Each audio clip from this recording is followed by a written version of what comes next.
ગણેશ ગોંડલ કાંડ મામલે જયરાજસિંહ જાડેજાએ મૌન તોડ્યું છે। દલિત સમાજની ભીંસ વધતા જયરાજસિંહે ચોંકાવનારા નિવેદન સાથે આ ઘટનાને અકસ્માત ગણાવ્યો હતો। નમસ્કાર, હું છું રીના અને આપ જોઈ રહ્યા છો ટુડે ગુજરાતી ન્યૂઝ। આજનો મોટો સવાલ એ છે કે શું જયરાજસિંહ જાડેજા કહી રહ્યા છે કે તે રીતે આ આકસ્મિક બનેલી અકસ્માત જેવી ઘટના છે। ગુજરાત છેલ્લા કેટલાક સમયથી આંદોલનોનું જાણે હબ બની ગયું છે। હજુ તો થોડા સમય પહેલા જ ક્ષત્રિય આંદોલન શાંત થયું, ત્યાં ફરી એક આંદોલનની શરૂઆત થઈ છે। જો કે આ આંદોલન કોઈ સમાજ કે સરકારના વિરોધમાં નથી, પરંતુ જેની સામે દમન કરવાનો આક્ષેપ લાગ્યો છે તે ગણેશ જાડેજાના વિરોધમાં છે। ગોંડલના ધારાસભ્ય ગીતાબા જાડેજાના પુત્ર ગણેશ જાડેજાએ જૂનાગઢ કોંગ્રેસના નેતા રાજુ સોલંકીના પુત્રનું અપહરણ કરી માર મારવાની ઘટના સમગ્ર રાજ્યમાં ચર્ચાનું કેન્દ્ર બની છે।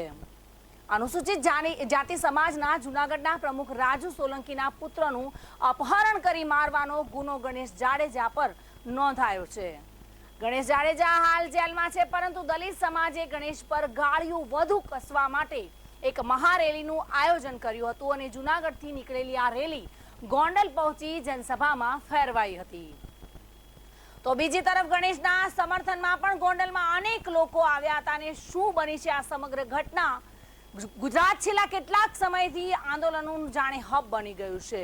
હજુ તો થોડા સમય પહેલા જ ક્ષત્રિય આંદોલન શાંત થયું, ત્યાં ફરી એક આંદોલનની શરૂઆત થઈ છે। જો કે આ આંદોલન કોઈ સમાજ કે સરકારના વિરોધમાં નથી, પરંતુ જેની સાથે દમન કરવાનો આક્ષેપ લાગ્યો છે તે ગણેશ જાડેજાના વિરોધમાં છે।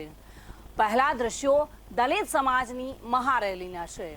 જૂનાગઢ દલિત સમાજના પ્રમુખ રાજુ સોલંકીના પુત્રની માર મારવાની ઘટનામાં દલિત સમાજે જૂનાગઢથી ગોંડલથી બાઇક રેલી યોજી, તો બીજા દ્રશ્યો ગોંડલના છે, જ્યાં ગણેશ જાડેજાના સમર્થનમાં એપીએમસી બંધ રાખવામાં આવી। અનેક ગ્રામ્ય વિસ્તારોએ પણ બંધ પાડીને રાજુ સોલંકીનો વિરોધ કર્યો હતો। જૂનાગઢથી નીકળેલી દલિત સમાજની બાઇક રેલી અલગ અલગ શહેરોમાં ફરી ગોંડલ પહોંચી હતી અને આ મહારેલીમાં મોટી સંખ્યામાં લોકો જોડાયા હતા।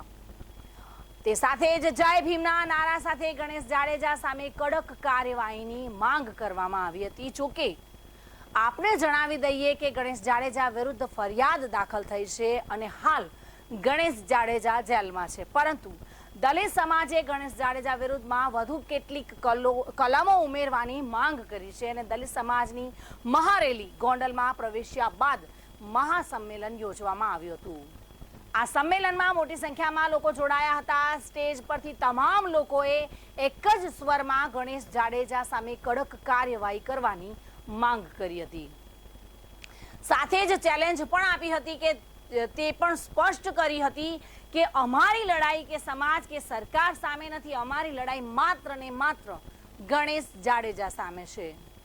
ગણેશ સામે ફરિયાદ નોંધાવનાર રાજુ સોલંકીએ ગણેશ જાડેજાના પિતા જયરાજસિંહ જાડેજાને ખુલ્લી ચેલેન્જ પણ આપી હતી। એક તરફ દલિત સમાજે ગણેશ અને જયરાજસિંહ જાડેજા સામે ઉગ્ર આંદોલન કર્યું, તો ગોંડલમાં અનેક જગ્યાએ જયરાજસિંહના સમર્થનમાં અનેક લોકો આવ્યા હતા। ગોંડલ શહેર અને ગ્રામ્ય વિસ્તાર પણ બંધ પાડવામાં આવ્યો હતો।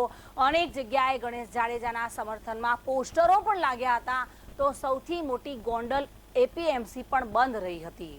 તો આખી ઘટના પર જયરાજસિંહ જાડેજાએ કહ્યું કે લોકોએ સ્વયંભૂ બંધ પાડીને અમારું સમર્થન કર્યું છે। તો ગણેશ પર જે આક્ષેપ લાગ્યા છે તેને જયરાજસિંહે આકસ્મિક ઘટના ગણાવી હતી। 30 એપ્રિલ રાત્રે 3 વાગે જૂનાગઢ જિલ્લા અનુસૂચિત જાતિ સમાજના પ્રમુખ રાજુ સોલંકીના પુત્રનું અપહરણ કરી તેને માર મારવામાં આવ્યો હતો, જેના આક્ષેપ ગોંડલના ગણેશ જાડેજા સામે લાગ્યા હતા। જોકે પોલીસે ગણેશની ધરપકડ કરી જેલમાં ધકેલી દીધો છે। કાયદો કાયદાનું કામ કરી રહ્યો છે, ત્યારે આગળની આ ઘટનામાં શું થાય છે તે જોવાનું રહ્યું। નમસ્કાર।